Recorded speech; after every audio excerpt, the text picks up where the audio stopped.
What's going on YouTube? Pistol Pete here. Today I'm going to first start off by saying that it's actually been 1 year since I started my YouTube channel. And I have to say it's one of the best decisions I ever made. Met a lot of awesome people, made some good relationships, with all you, I appreciate all you guys watching my channel. I appreciate all the content creators and all the support they give. Man, it's been just an amazing journey. Amazing. Like I said, one of the best decisions I ever made was starting a YouTube channel and showing off some of the blades I have and other weapons and my guns, and it's just been fun. The whole thing has been fun. All you guys out there, whether you're just a viewer or another content creator, all you guys have been awesome. All your comments have been supportive and been great. It's been amazing, an amazing journey. I love it, absolutely love it. So thank you all very, very much. I really do appreciate all you guys. And I hope you enjoy the content I put out. And I'm gonna keep trying to keep going, doing it better, and go from there. And within 1 year, I'm up to 600 subscribers now, so that's pretty good. I'm happy with that.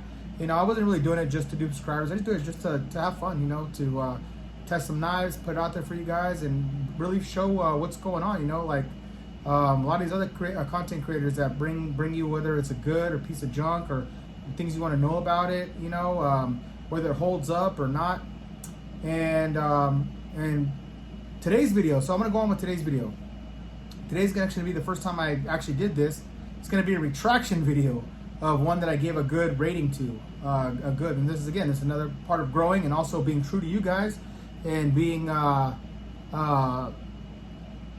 making sure that you guys know what you're getting if you buy something, because when I buy a knife, I want to make sure I'm getting something good, because I know a lot of times you get these guys that they like the knife, so they might show it, and I liked this knife, I really did like this knife, but so they might favor it a lot of ways, baby it, or maybe even try to hide what the flaws are in it, things like that, because they like it, but not because what's truly wrong with it. And I really liked this blade at first, but now this one is pretty bad. This one's pretty bad now, and I have to come back and I have to retract this one. So the knife I'm talking about is the Giant Killer Bowie. The Giant Killer Bowie from Bud K. And I know Bud K is usually, I would say 85 to 90% of their stuff is junk.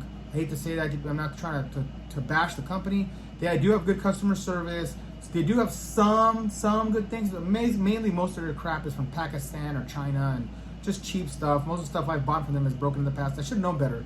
But this one, the Giant Killer, had really good reviews. It looks cool. I'm into big, huge boots. Now, I know it's not practical for sure. It's 5 pounds. I kind of figured it's more for display, but they don't say that. They say, hard use, this and that. And I've seen not a lot of people, just a couple content creators did videos on this, and they're smashing through logs and hitting stuff, and you're seeing this big, huge, thick piece of steel, 1/2 inch thick. And I'm thinking here, full tang, big, huge, even if it's kind of cheaper steel, should be able to, with 1/2 inch thick, you should be able to freaking, pry anything open with that. It uses a pry bar, And I was like, this thing is, a big tank. And I know coming from Pakistan, which the knife is made, I figured it's going to be, I wasn't worried. I mean, I know the build quality was going to look like crap. I knew the cuts and the grinds are going to be all over the place. I knew that going into it. I just like it because of the what do you call it? I guess the novelty of it. Just a big, huge 14-inch blade, 1/4 inch thick, 5 pound Bowie. Something like just cool. Ergonomically, it was horrible. Fat handle. When I did the review, though, it held up pretty good. I'll have to say that, but I didn't notice some of the damage that it took when I did the review. Smashing it into the logs, something to cut everything I gave it. So I did do that. But after I was done, I was saying, because it's real shiny, so it's hard to tell damage you take on a real polished blade, unless you're looking closely. Until after the video, I noticed it had slight waves. Kind of noticed. I thought maybe not, but I ended up trying to. So you know what? I want to try to see if, and then I'll put a nick in the blade on top. And I'll have to admit, though, it did hold up pretty well for smashing through wood and busting up logs and batoning. It did pretty good. There's no big dents. I mean, the actual blade is pretty strong blade. I'll give it that. But it just calls out stainless steel, too. It doesn't give you a grade or anything like that. But it did take a tiny nick in the upper part of the blade. So what I did was I was like, you know what? I want to give this to my boy Wyatt, because I know Wyatt, man. That guy, he's a good dude. If you guys don't know, that guy makes awesome custom blades. Just the master of his craft. He's, his stuff is just badass. He's a really good dude. And he was willing to help me out. He's like, yeah, send it to me and I'll take a look at it and see if I can fix that nick for you. And I'll, polish the blade up, maybe throw on some wood handles. So it comes with some cheap car tires, rubber handles. And I told him, okay, cool, thanks. I really appreciate that. So I sent it out to him. And mind you, he was going to do this super awesome deal to do it for me too. The guy was going to take time out of his day to do this. Wyatt, I said, Wyatt, I can't say enough good things about Wyatt. He's just an awesome freaking dude. But I took it to him, and he actually pulled it apart. I never pulled it apart. He pulled off the handle, took off the guard, and come to find out, that freaking piece of crap Pakistani blade, and the way they make it, it's almost, at first I was like, what the hell? Kind of a little bit pissed, a little bit like, man. But now it's so badly done.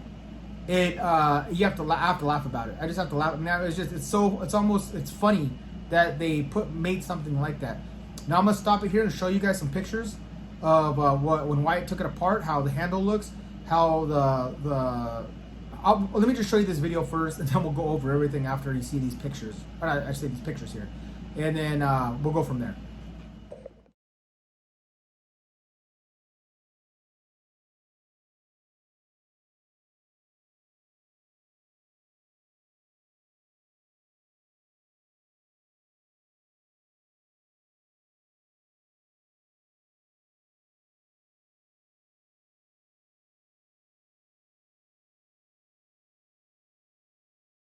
God, what a freaking joke, man.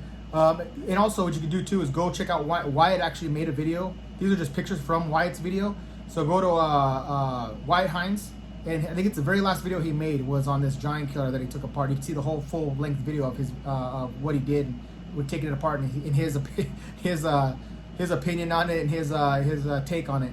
But man, after he showed me that when he took that out, you see that damn handle, the blade and the handle are two separate pieces. So it's kind of like a notch, like an L. So it's pretty much like not even a stick tang. It's just like a small little like 2-inch tang, and they kind of put the handle, the I guess you call tang of the handle on there. So that's super dangerous. And you see the welds are just horrible. The welds are like just all over the place, and they're not even inside. The welds are just on the outer portion there. Once Wyatt grounded it down each side, you could see that there was nothing really holding that blade on that tie. I mean, it's nothing. It's just on each side, it was just all cracks there. The car tire handles like falling apart. I mean, just the welds are all over the place. Everything is just glued on with some weird crap. Nothing's lined up right. I mean, it's just a freaking nightmare. Like I said, go check out Wyatt's video, and you'll see he'll give you the full rundown of that. But like he was saying, and this is why I wanted to make this video, that could be potentially dangerous. You're under the assumption, nowhere in there does it call out, partial tang or half tang or full tang. It doesn't say that either. But, and in my opinion, they should, for a disclaimer, because of that thing, because people are going to be like me and think that thing is a solid half-inch thick freaking 14, or actually more than that, it's over 20-inch Bowie. They're going to think it's one solid freaking piece of steel, and you could, slam this into a side of, a big ass log, 5 foot round log. I mean, you think you'd be able to chop down a whole tree with that thing the way it looks, and not hurt yourself. But this, with the way they put handles on, and you got this big old ass long blade, when you're swinging that, when you're actually chopping at the freaking at something, that top blade could actually plink come off. And if you hit something hard, imagine that coming around in a 5-pound blade, because it's still sharp. It's still a sharp piece of metal coming down and hitting you in the shin, or God forbid hitting someone around you, or even my dog when I'm chopping it and having it fall off and smack.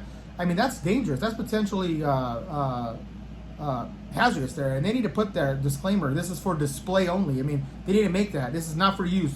Big bold letters, not for use, display only. Something like that, so people don't try to use it thinking it's a good knife. Especially with that big, in that handle, you're thinking it's a half-inch thick, solid one piece of construction, and it's a damn freaking half little short stick tang that they barely weld on that it could break off at any minute. So, man, after I saw that, I was like, no, I got to put a warning out to you guys and retract it. Unless you want to buy that strictly for display, because it is interesting, it is a showpiece, it is what they call it, elephant in the room type of thing, a conversation piece. Okay, get it for that, but don't use it. I'm telling you right now, don't freaking use it, because you can hurt yourself, hurt someone else. I mean, that thing can bust off at any time. It's not one solid piece. And you're talking about at that pipe, the blade itself is probably 4 pounds coming down and swinging down on your foot, or popping back and hitting you in the shoulder. Or, you never know. I mean, that thing is just, it's two separate pieces. So it's pretty potentially dangerous. So I'll have to say that, you know, so I have to take back my review saying that blade was good, because after I know there is slight waves, little small waves in the blade from where I was batoning. I didn't even notice that. Wyatt noticed it more than I did. I kind of noticed one little small thing, and I was like, oh, whatever, because I was batoning big logs and stuff, so I was like, oh. But he noticed a bunch of little tiny waves all through the edge. The edge is super thin too, super thin edge for all that weight behind it, so there's even more chance of it warping and getting jacked up. But like I said, the part for me that got me was that two separate pieces, the handle and the freaking blade are two separate pieces that they weld on. I mean, I bet you their welds were so bad. Most epoxies, I mean, JB Weld would probably hold it stronger than their little shitty weld marks that they put in there. So I had to get this out here to show you guys and to make sure that if you buy one of these things, in my opinion, they're not worth the money. You know, they got me, they scammed me, but you know, that's lesson learned. You know, you never know until you try it and until you take it apart. And those bastards over there, those fuckers, they do it perfectly. They put the guard, that thick 1/2-inch guard, they slide it up over the weld mark and over where it's cut. So when you look at the blade, you can't tell anywhere with it's all put together. You can't tell where that it's two separate pieces. It looks like one long full construction blade with a full tang blade. It doesn't look like, so they hide it behind the guard on purpose, so you can't see that unless you take everything off the handles and pull the guard off. Then you can see the weld around where they welded the guard. And they weld that guard on there too, so it's not like you can just take it off the seat either. If you take the handles off, you can't pull the guard. It has that shitty weld on there. So what Wyatt did, you see there, is he got the Dremel tool and dremeled their thing and pulled the guard off. And once he pulled the guard off, he saw that it's not full construction. It's not full tang. It's actually just a shitty welded together, the blade and the handle. So yeah, you know, you got to watch out for that stuff. And you know, again, coming from Pakistan, you know, I can accept shitty grinds. I can accept kind of, you know, crappy, even the rubber handles, whatever, because I was gonna have Wyatt put on freaking wooden handles for me and make it look nice. I can accept that, and even lesser steel. It says stainless steel. But to have it in two pieces when it looks like a full tank construction, to do that, that's not only like misleading, it's also dangerous, really dangerous. So I had to get this out there for you guys. So if you're gonna thinking about buying that big ass Bowie, it's not worth it. I mean, like I said, unless you're going in the mindset 100% that this is gonna be a wall hanger, it's gonna be in my shelf just for looks, just be, oh damn, that's a pretty cool big Bowie, and then you can tell what kind of piece of crap it really is, you know. And I just don't recommend getting it. You know, I did, lesson learned. I did it for you guys. I'll make this video so you know that it is pretty much Pakistani junk. Yeah, just be careful, guys. All right, guys. So I am happy though that that it's my 1 year that I've started this channel and started on YouTube. I appreciate all your guys' support and all the love I get for my videos. All the brothers of the blades, all the sisters of the swords. Love you all, and till next knife, gun, or whatever.